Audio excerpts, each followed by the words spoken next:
Good afternoon, everyone, and welcome to the fourth annual AGM of Worcestershire Children First. And before I start the meeting, the formal part of the meeting, I'd like to take a few moments to pay tribute to the late Councillor Andy Roberts, who was the Executive Member for Children's Services and who sadly passed away in August. Andy was a very hard-working councillor who championed services for children. He was respected by staff and colleagues. His input to the children's agenda will be missed both here and in the regional arena.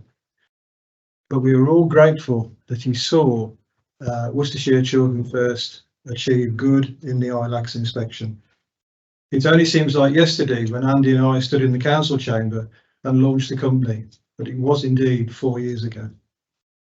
Andy was an exemplary public servant, having served for many years in the Hereford and Worcestershire Fire Service, and of course as a county councillor here and as a city councillor as well. We shall all miss him, and we'd like to express on behalf of the board our most sincere condolences to his family. Moving on to today's meeting, we've got quite a busy agenda. We've got a welcome from me, but we're also going to talk about the WCS structure, our vision and our mission. We're going to have the presentation of the annual report by our Chief Executive, Tina Russell, and who is also Director of Children's Services at the county. We're going to receive our financial statements from our Director of Resources, and also we're going to confirm the reappointment of our auditors for the forthcoming year, and consider any other business as well, which may have been raised for us. The outcomes we've achieved in the year are many. We've certainly sustained the progress of key performance and quality of services, which is reflected through our quarterly quality assurance, voice of the child, and service user feedback and complaints reports. We've had a number of inspections during the year. Our adoption inspection in November 22 was good. Our fostering inspection in February 23 was good. Our children's homes inspection in 22/23 was good / outstanding. Our SEND accelerated plan, which we are actively pursuing, has had positive reviews in September 22 and April 23. And in May 23, we had our inspection of local authority children's services with Ofsted, and we achieved good overall. There's certainly a pattern here, and the common word is good. And I think the ILAC inspection and the outcome we received and the comments, which Tina will take us through in a moment, reflects not just the work of 22/23, the year in question today, our third year of operation, our third full year, but of our 5-year programme, which we adopted as a company at the outset, and which we are still pursuing with updated reviews in the next at least 2 years until we have to review the programme again. I'm now going to hand over to Tina, who will take us through the structure and also the presentation of the annual report. Tina. Thank you. Afternoon, everybody. So I'm Tina Russell. I'm the Director of Children's Services in Worcestershire County Council, but I'm also the Chief Executive for Worcestershire Children First, so it's a combined role. So I'm really pleased to be here at this annual general meeting. We've had our vision and our mission outlined from the beginning of being a company, and they haven't changed. We have our key priorities that combine what we want to achieve for children and our statutory duties and responsibilities. They're set out in the business plan, and they're also set out in the annual report. These are to keep outcomes for children at the heart of what we do. So always be thinking not just immediate outcomes, but also long-term outcomes. And sometimes there's a need to balance those decisions when we're doing the right thing by children. One of our visions has been always to maintain the value of family life, whether that be family life and supporting children to stay within their birth family and connected wider family, or to have the family care experience if they do need to be received into care. Our other mission is to ensure that all children receive a good quality education, because we recognise how important that start in life in a good quality education and their academic achievements and that stability of all the things that being in school can bring and education can bring to children is an important part of growing up. But we also have to balance that with our other priority, which is protecting children from harm, which we do as we support and value the family life. And we, as we've developed as a company, we added a fifth mission and vision, and that was to ensure that we embraced all diversity and championed equality and inclusion through our work and through our services. And so they've sustained or been sustained, should I say, throughout the life of our company and continue to be so.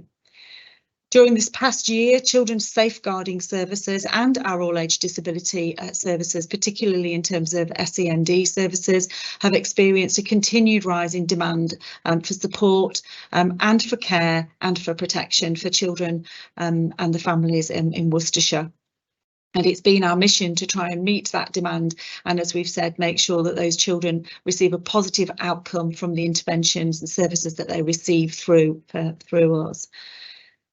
Our assessments, though, tell us that we have seen a rise in the complexities of need and risk that are being experienced by parents and families and adults and families. And we've seen the outcome of COVID, which was obviously a couple of years ago now, but the impact of COVID on our communities is still being lived and experienced by many. And what we've seen is that those, what's often called the trio of harm, which relates to domestic abuse, parental substance misuse and mental health in adult carers, continues to be the primary drivers of where children are suffering abuse and neglect. So those things in the adult parents are impacting on their ability to safely and adequately parent their own children. But we've also seen a rise in emotional well-being concerns for children and young people themselves.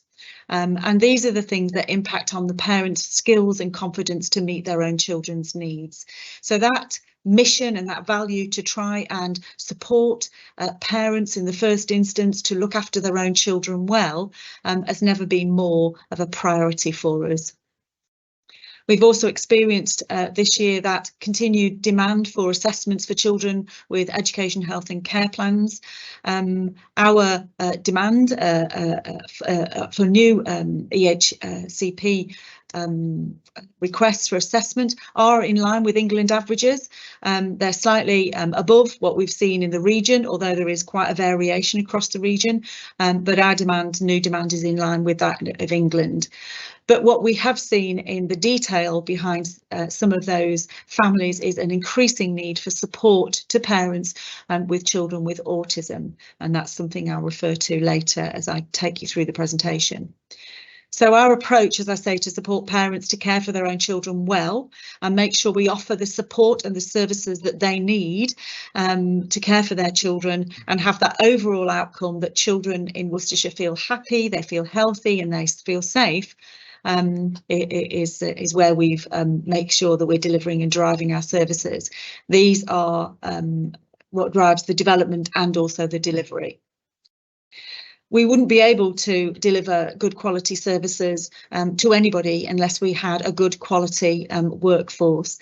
And so I felt it was a really important opportunity for me to say at this AGM a real thank you to our workforce. We have a multidisciplinary workforce and we do a lot of work with our partners as well. So that children's workforce across the board, a thank you from me and from Worcestershire Children's first for the work that you've been doing with us over this last year. The most significant achievement, whilst it was in May 23, is reflective of the work that we've been doing since we became a company. And so I'm going to take you through now the next, the outcome of the detail of what Ofsted have shown us. So as Rob referred to, the inspection gave us an overall rating of good. And that means that Ofsted, 7 inspectors looking at well over 200 children's cases and speaking to a multitude of staff, carers and children and young people themselves, found that most children's outcomes improve as a result of our family-focused, child-centred, early help and proportionate statutory intervention, which is in the best interests of children. It found overall that we are making the difference to the lives of the children and young people that we work with. So that overarching conclusion of the inspection was really, really important. The inspection is broken down into key areas. I'm going to start with some of the overview really of the experiences and progress of children who need help and also those who need protection. And the outcome of this part of the inspection was good. What the inspection said was that children and families benefit from a comprehensive range of early help services. Those that referred to early help services or step down have the right thresholds applied, and that's important because we do need to make sure that we are enabling families and children to access the right level of support, not intervening as a statutory agency with social workers where we don't need to, but making sure that we do when we do. In terms of our children who needed help and protection, Ofsted found that our assessments are thorough. They include the views of families and children and the views of our multi-agency partnership, and the plans of intervention that we have in place for these children are effective.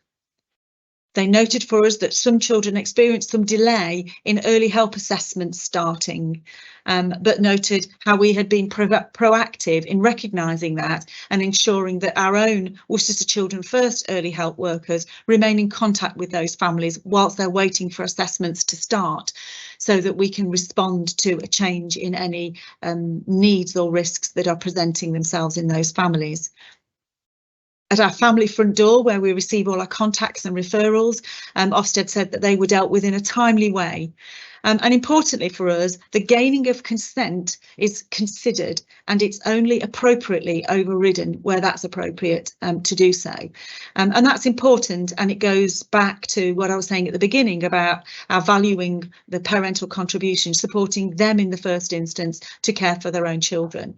So if families don't want us to be involved, then we don't get involved unless we believe that there is a child that is at risk of harm and we need to, because their health protection is the priority. Ofsted found that our management oversight was prompt and it was clear in its rationale, and they could see that recorded in all the decision making that recorded on children's files. That's really important because that was something that was identified at our previous inspection in 2019, which said we could improve on, making sure that we always record the rationale for what it is, the decision that we're making, why we think it's in the best interest of the child, but also making sure that they're recorded so that we can explain those decisions to parents and carers at the time, to our multi-agency partnership, but also importantly to children when they perhaps grow up or they see their own records. They need to understand the decisions that were made and why we believe that they're being made in their best interest at this point in time. Ofsted found that for those children where we're working who need help and protection, that our multi-agency information sharing was appropriate and it informed decisions where we were agreeing together clear and agreed targeted plans of action. And for most children, we had realistic safety planning in place, and the majority of child protection inquiries were detailed with and addressed the child's risks and needs. So a really positive picture that we saw there in terms of that early doors help and protection that children needed. And what we know from our own services, that there are challenges for our parents and our children in accessing effective early help.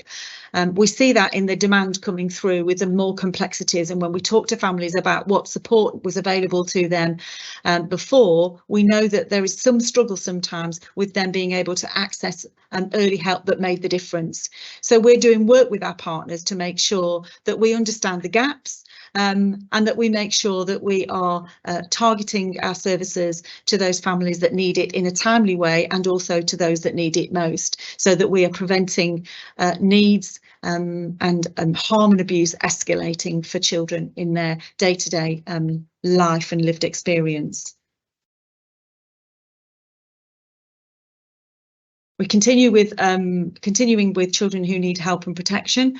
Ofsted moved into the safeguarding services, where they found, again, social work assessments to be comprehensive, and social workers were clear in understanding the whole range of children's needs, their cultural needs, their identity, their experiences, their lived life experiences, and how risks and concerns were impacting on the child's safety and ability to make progress. So very comprehensive assessments we were able to evidence. They identified that the majority of plans for children, whether they needed help or protection, consider those children's needs and are clear as to the actions that are needed. Actions both by workers, by multi-professional group, and also by parents themselves. So the actions of what people needed to do to address and reduce those risks were clear in our plans. Ofsted found that when children were subject to child protection plans, we have our targeted services that really do help children understand their circumstances through the direct work that we do with them, and also support parents as well in reducing risk. Again, found, as they did at the front door, that multi-agency meetings are regular, well attended, and contribute to shared decision making. And that's decision making that prioritises the needs of children. And sometimes that can mean that's not in line with what parents want, but it is something that we need to do to make sure that the child's welfare and safety is paramount. So Ofsted found overall that for most children, this results in interventions that make a difference and improve the outcomes for children. Within those services for children who need help and protection, we have some key areas of vulnerability, and if they exist in a child's life, they increase the level of risk and harm that child is likely to face. They are domestic abuse, risk of exploitation, and children who go missing. And for all three of these areas, we received extremely good positive feedback in terms of what the delivery of the service, with sensitivity in our domestic abuse, well embedded, social workers making sure they obtain all the key informations required when we're doing assessments when domestic abuse exists, and that there's a clear analysis of risk to inform both immediate but also ongoing safety for children. In terms of exploitation, Ofsted felt that our Get Safe services, which people will know, I'm sure, as the umbrella term for exploitation for children, was very coordinated, effective and coordinated services. Those exploitation assessments, again, thorough, shared again at multi-agency meetings, with clear plans of intervention for support and protection, but also clear plans of disruption for those perpetrators of exploitation. And for children who have been missing, Ofsted said that they had received prompt return home interviews, where we go and we speak to the children to talk to them about why they went missing, where did they go, and what happened to them while they were missing. Those return home interviews, as we call them, are a really important part for us to understand what pushes or pulls children to go missing from home or from their carers. And that's what then, again, enables us to make changes as necessary to how we enable young people, children and their parents to access services. And Ofsted noted that there was a swift response whenever we see children's needs who have been going missing starting to increase and repeat. If we move on to children experiencing help and protection, we have a specific service for children children who have got disabilities, and that sits within our all-age disability service. And that was a focus again of the Ofsted inspection. So social workers in our disabled children's team were identified as developing very positive relationships with children, and that they advocate strongly for them on their behalf. Again, we see in this area of the service very comprehensive assessments completed, where the child's needs, the history, the concerns and the voice for the child were well evidenced within those assessments. Ofsted said that there is effective support plans and effective safety plans in place for those children, and that families with disabled children could access a wide range of services that provide appropriate levels of support to meet their needs. We have also a Supporting Families First service within Worcestershire Children First, which focuses on supporting families to prevent children's risks escalating so that they don't need those specialist services of child protection, or they don't need to come into the care system, and we support those families and those children and young people in their relationships and in the way that they manage some of the challenges that they're experiencing. And in that service we have multi-agency roles of outreach workers, family support workers, youth mentors, emotional health and wellbeing workers, and Ofsted found that this service was very effective in reducing risks and successfully diverting children away from care and being able to safely remain living with their families. They also noted within these services that when risks do increase for children in need, and also those on child protection plans, there is an appropriate escalation into pre-proceedings. We work hard with families and parents and carers to enable them, as I say, to parent their children safely and well. But where they can't do that, and they can't do it in a timescale that's needed for the child, we have to consider the day-to-day lived experience and the protection of that child. And the next place for us to go, if we're in child protection, is into pre-proceedings. And Ofsted identified an appropriate threshold for going into pre-proceedings, and identified that our work in this area was a strength and actually reduced risk when we started to work with those parents. And decisions to bring children into care are also appropriate. So again, that balance between managing risk within families that we know exists, but enabling and giving the parents every opportunity to improve their parenting before we take the action to bring the children into care was something that Ofsted identified were appropriate thresholds. So these strengths in our services that Ofsted identified and that we felt were there, but Ofsted have given us this independent eyes and validation too. These are the drivers for the next phase of our service developments. We want to create more disciplinary, multidisciplinary roles. As I talked about, the outreach workers, the family support workers, money mentors, youth mentors, more of those disciplinary roles, because we know that they build good connections and relations with the adults, parents and also the children.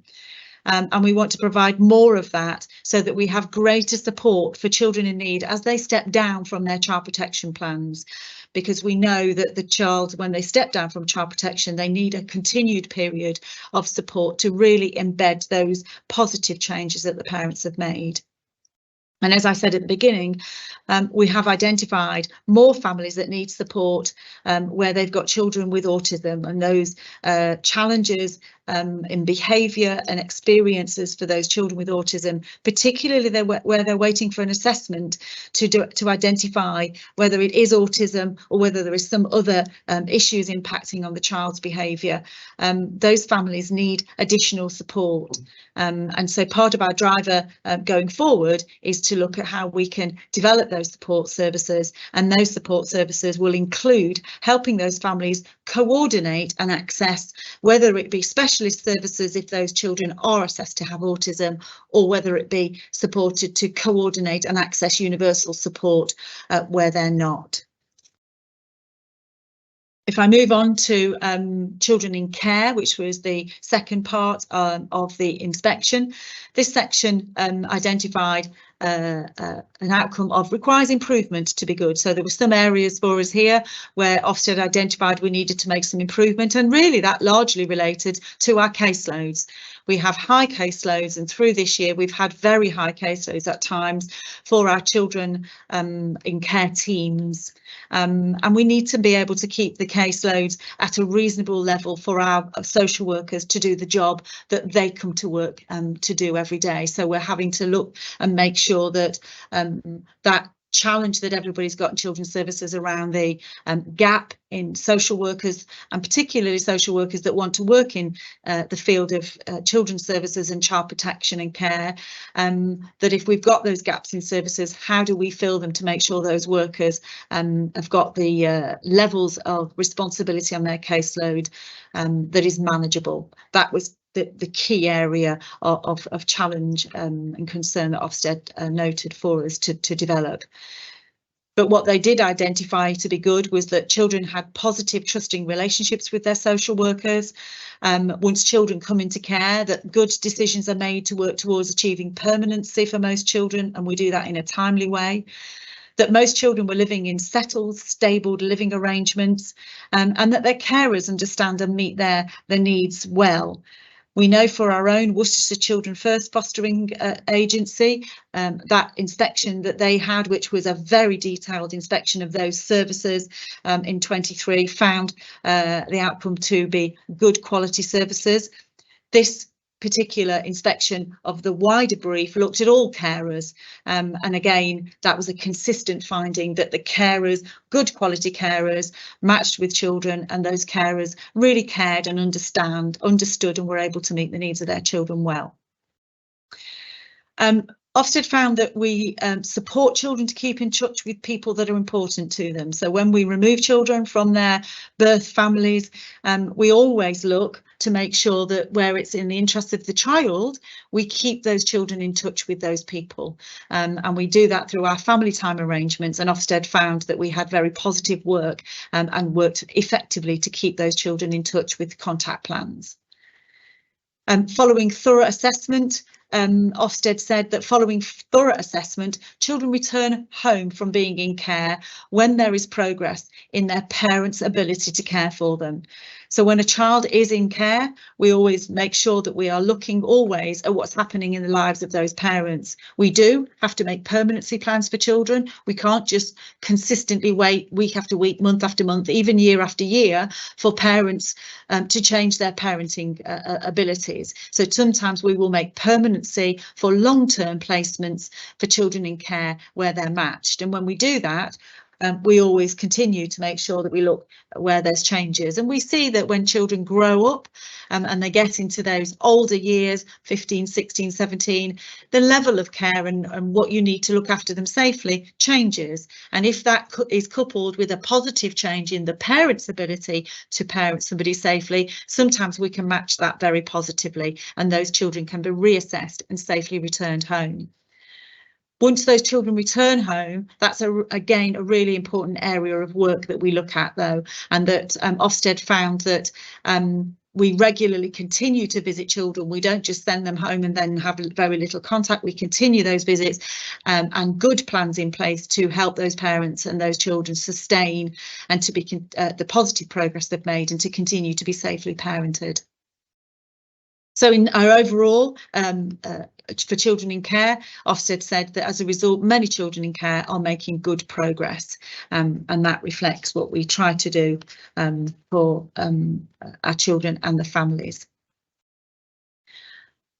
Staying with children in care, most children with a long-term fostering plan have stability and are matched, as I say, to their long-term foster carers, and those children making good progress socially and educationally. So really positive thank you to our foster carers, and very much as well to our kinship carers, who are also our foster carers, and Ofsted identified that we appropriately assess, train and support those carers to care for those children. They identified a very close relationship between Worcestershire Children First and the regional adoption agency, with children being effectively matched and adopters then being well prepared, and introductions to those permanency plans made at the right pace for children. So that support, that planning, that quality planning, matching children, supporting the carers, that really is an advert for our foster carers and our adoptive services. We do need more carers for children with high complex needs. Very often these needs are displayed in either violence or self-harm, in the lived experience that they have been in. It's not what you read on paper, and how a child is described isn't always then how they will behave and act once they're in a stable, caring, nurturing family. And we need foster carers now, and adoptive carers that can come forward and help us care for these children and help them move from those difficult traumas that they've been experiencing family life to something more positive, that they can change the traction of where they're going to go to a positive outcome as they go through childhood and then hopefully into independence. So we are recruiting always, and please look at our website for adverts for our Worcestershire Children First Fostering Agency, and ACE, our regional adoption agency. Ofsted then moved on to look at the experience and progress of care leavers. Again, the finding of this section was that it was good. That was the judgment, and this is the first year that the Ofsted inspection regime has incorporated an independent judgment. So to get good in that was very important, and we were really pleased with. And so understanding what makes good is really helpful to us, because we know that's what we need to continue. And what gave us a good outcome were these things: that care leavers had positive relationships with their personal advisors. The majority of personal advisors, who we call as PAs, are persistent in maintaining contact with young people. Anyone that's a parent will know that when young people turn into teenagers and older young adults, actually, they very often want to get on with their lives, and very often feel that they know best, and they don't need the support or anybody else around telling them what they could or should do. But that's not the case. Every child, every young person needs a contact and a relationship with somebody that they can go to, they feel that they will value the opinion of and the view of, that they can take into account, and that they can go to when they do need that support. And Ofsted were very positive about our PAs, identifying the words of Ofsted, having a never give up attitude with some young people. That the young people themselves reported back. I know when I was 16 or 17, I was difficult, and my PA was amazing. You know, he or she never gave up, and kept persistently making sure that they were contacting me. And in the end, that came through for me. They identified that most care leavers' health needs are met through a variety of health services, and that we encourage our care leavers to seek support for their emotional health and well-being, and that we support them to make referrals into the appropriate services. Really importantly, because this is a real challenge, is that our care leavers were living in accommodation that was safe, and it supports their needs. And our care leavers spoke positively to Ofsted about the quality of the care placement provision that they were in, and also the quality of them being prepared to moving for semi-independent living when they were 18. And importantly for us, we're an authority that takes very seriously our responsibilities to our children who leave care. So when they leave care at 18, we know and we fulfil our duties and responsibilities positively to continue to support and care for them right up till the age of 21, and actually up to the age of 25 for those young people where they continue to be in education. So that was a really nice outcome to read from the Ofsted inspection. And the final area of the inspection is the impact of leaders on social work practice with children and families. And this was the fourth area, which again received an independent outcome of good. Ofsted identified that significant progress, that was the words of Ofsted, had been made in all of the areas identified at the previous inspections and visits. We have had a permanent leadership in Worcestershire Children's First, and I've known how important that's been to me to have my permanent team of directors, and below them a team of group managers. That senior leadership team has been absolutely crucial in making sure that our staff feel that there is coordination, that we're visible, we're approachable, and that we are delivering those good quality services, and it's through our consistent drive as a senior leadership that they feel confident and supported as workers. And Ofsted found that in their findings. And they also found that as Worcestershire Children First is a wholly owned company of Worcestershire County Council, that actually we've worked really well together, and that they could see that as a company and as a council, there was a continued drive and commitment to improve services for children. What they said about us as the senior leadership team is that we know our services well, and I was really pleased that they recognise that we are, in their words, swift to respond to changes in demand or need to improve children's experiences. So we have a comprehensive range of performance data information, but also audit data and information, and importantly, service user feedback from children, young people, and from parents and carers. And we were able to identify, or we were able to evidence, and Ofsted were able to identify how we had changed and responded to improve services as based on the outcomes of those audits and that feedback. Relationships with key partners were identified as effective, and as I said at the beginning, we know we wouldn't be able to do the job that we aim to do without positive relationships with our partners. Positive relationships doesn't always mean that you all want the same thing or say the same thing. It means that you ensure that you've got systems, processes in place to have clear lines of accountability, and that there's forums where we can safely challenge and escalate concerns, and Ofsted identified that is very good within Worcestershire and within Worcestershire's safeguarding partnership. They identified a comprehensive development offer for social workers, that was their word, social workers and managers, and social workers and managers described to Ofsted a culture of a supportive environment, both within teams and between teams, and with the senior leadership, who they described as being visible and accessible. And as I said at the beginning, you know, we rely on our workforce to be the people that deliver that quality. So being able to have achieved that and have that fed back to Ofsted was really important.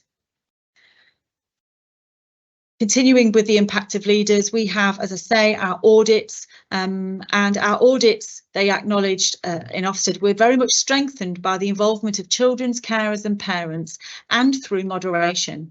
So we have a range of people that look at our audits, they're moderators, and we make contact with children, carers and parents as we do those audits to hear their experiences, and then we pull those experiences and those feedback together in terms of our overarching learning report. Our learning audits lead to improvements in practice, and that's what Ofsted identified, and that's what they said. We have, over the time of being a company, developed a whole variety of methods to gain feedback from children, parents and carers, and looking at that feedback and the learning that we get from complaints, Ofsted identified, as I say, that we were learning from those, and that they could see where we had made a difference in practice, whether that be the development of a practice standard, the creation of a service, or the challenge to ourselves or to our partners on the things that we weren't doing well. So ensuring that we continue to make a difference to the lives of children and deliver services against those company values that I set out at the beginning will continue to be the values that we have in place as we move into our 5th year.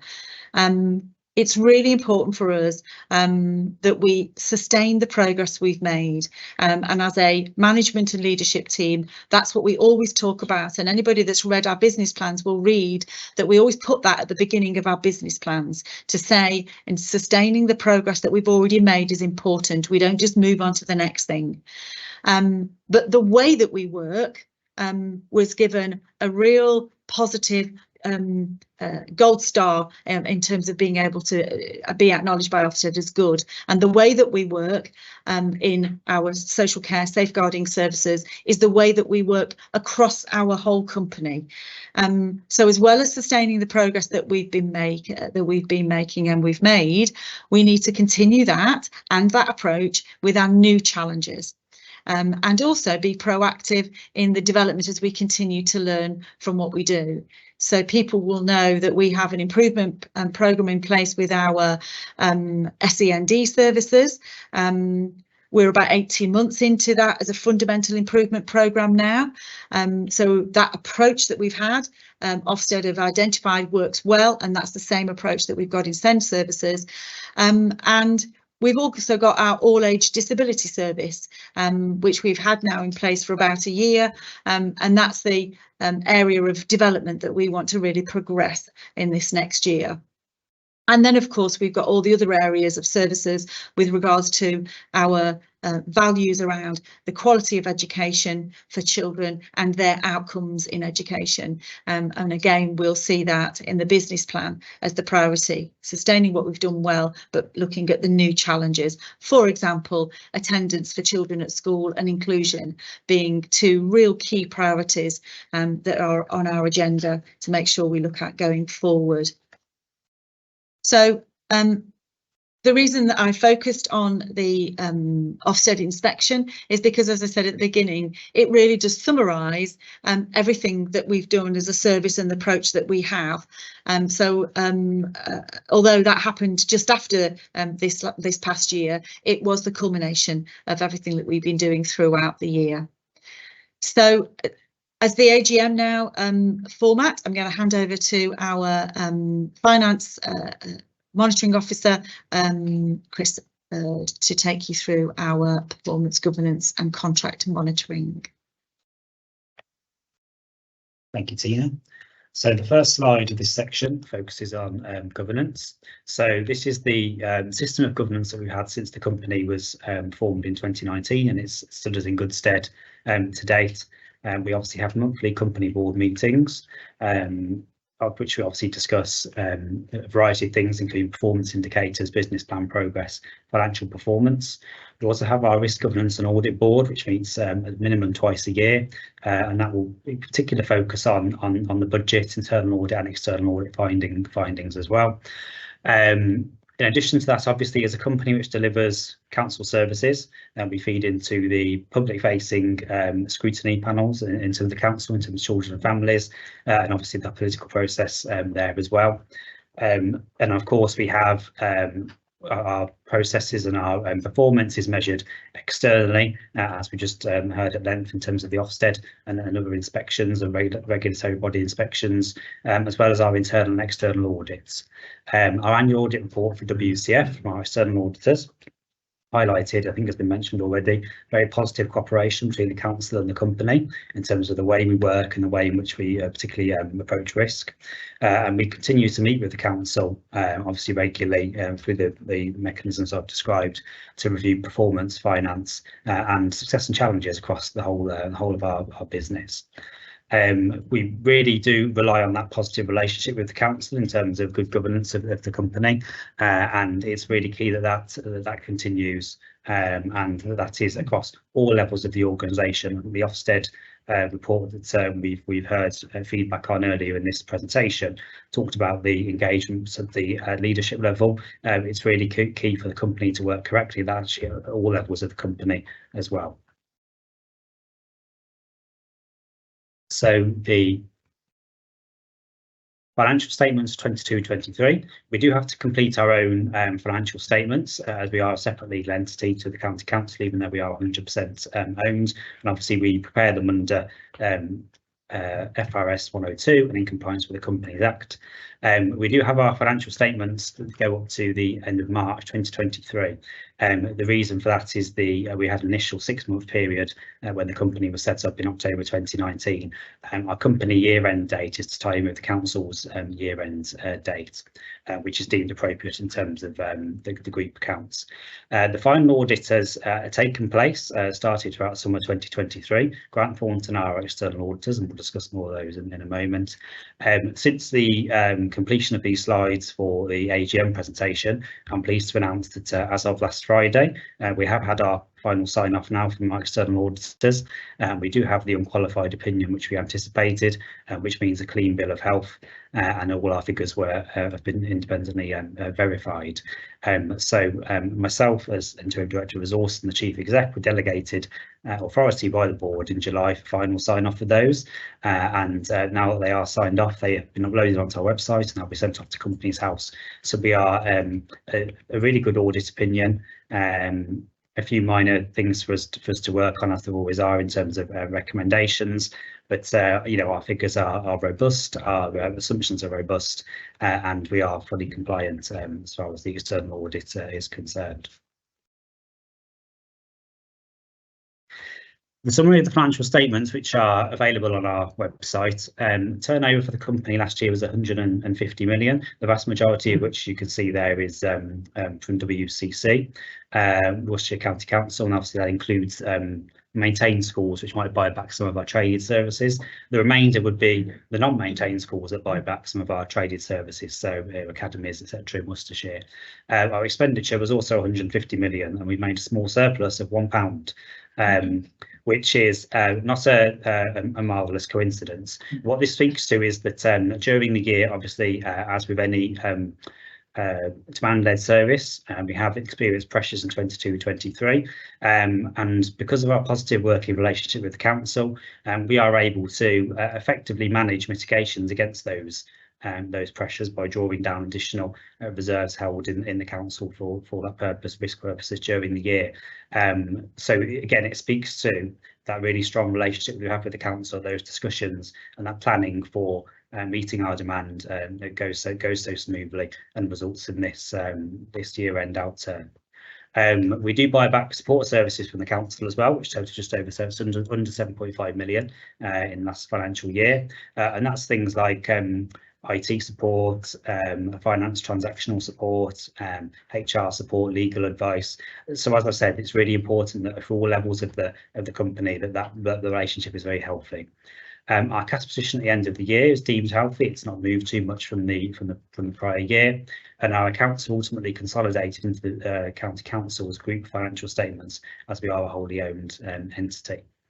You can see on the right of this slide just a rough breakdown of our really high level service expenditure for last year. And you can see the largest chunks of that are the social care and safeguarding and the home to school transport. They are of course demand-led services. In a way, all of our services are demand-led to some extent, but they are by far the most the ones which are subject to external pressures more than any other.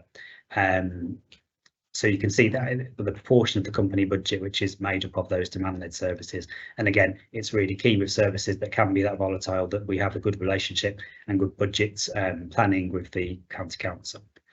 The company is not responsible for pension deficits prior to the 1st of October 2019, and we pay contributions set by our actuary, so we are in a balanced position when it comes to our pension liability for staff.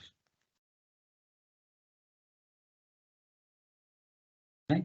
As I mentioned earlier, our external auditors for 22-23, and in fact every year since the company was launched, are Grant Thornton. We have found this a very productive relationship since 2019. They are also the audit partners for the county council. Again, this really helps in terms of both organisations, particularly ours, in terms of their assessment of things like our IT services and our financial systems. Obviously, they can do both organisations at the same time. And that really helps to speed up the audit and to make sure that despite the pressures in the audit market that there are at the moment, that we can complete the audit as quickly as possible. Whilst there is that crossover in terms of how they can how they can assess us and the county council, and we do benefit from that crossover. It is entirely separate engagements, and is fully independent from the county council's audit, so it is very much stands on its own 2 feet in terms of their findings. We have a very good working relationship with Grant Thornton, and they have built up through their audit team, and we're very fortunate that we've had a relatively stable audit team from them, good knowledge of our company and our processes and our systems, which again allows them to hit the ground running each time there is an audit, and lets them to get a bit deeper into our transactions and our processes than perhaps a new audit company that may have to build up an understanding of how we work first. So the plan is to continue to engage with Grant Thornton for the next financial year, and that will also keep us tied in with the county council. I'm going to hand you back over to our Chief Executive to go through the year ahead. Okay, so obviously in terms of the year ahead, we've got our current year, the 23-24 business plan, and it's 8 priorities in that plan. Although I would again just remind people that we have the 9th unwritten priority, which is to sustain the progress that we've made across the services. We have another plan that's set out in our SEND services, the Accelerated Progress Plan, and associated with that we have our Delivering Better Value programme, which is about our high cost, high needs budget spend. So there's 2 plans that sit within that. We also have the delivery against our corporate plan, and the specific key performance indicators for children and families within that plan. And we have our children and young people's plan that sits under the corporate plan, or as part of the corporate plan. We have delivery against our workforce strategy, which is another strategy and plan that's in place for us to work against. And we will continue our full quality assurance programme, again, as I said, across the company, that every area of our service across the company has an audit programme and a service user feedback programme, so that we hear and understand the experiences of the child, the parent and the carers. And we have to do all of this as we develop our services proactively in response to the patterns of data, the financial challenges, and the feedback that we receive from any other kind of inspections as we go through. So whilst there's lots of plans there, it's important because they've all got an important, focused, independent role within their own right. And you could never have one simple plan to deliver against progress for such a complex organisation. So it is important that they have those independent plans. However, all of those plans do have interrelated factions that all come together. The approach that we have to improvement, for example, the approach that we have to learning, the approach that we have to supporting our workforce, all of those things come together through us as a senior management group, and we bring those together to make sure that actually all of the independent plans come together to make us achieve against those visions and missions that I set out at the very beginning as a children's service and as a company delivering children's services on behalf of Worcestershire County Council. So hopefully that's given people a little summary of what we do and how we do it and how we've achieved in it. Our annual report and the financial statements, as Chris said, are also available to review and to view for people on our website. So I will now hand back to our chairperson, Rob, to continue the meeting. Thank you, Tina, and thank you, Chris. And I think we should minute as well thanks to both of you, but also that we do confirm the reappointment of the auditors in the minutes. We didn't take a vote, but it's taken as read.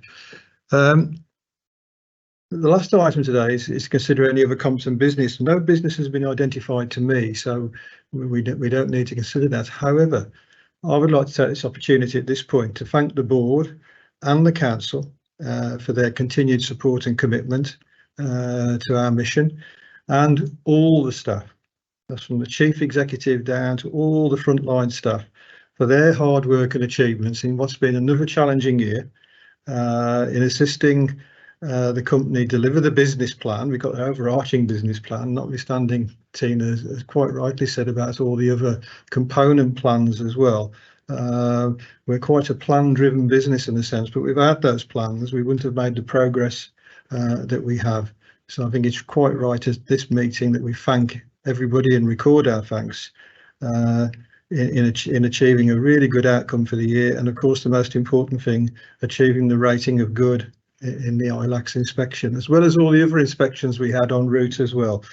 Just a rehearsal for the big event, but well done. And I think as a board, we know, as Chris has mentioned, we have regular monthly meetings where we analyse the business in quite some depth and detail and analyse progress against those plans.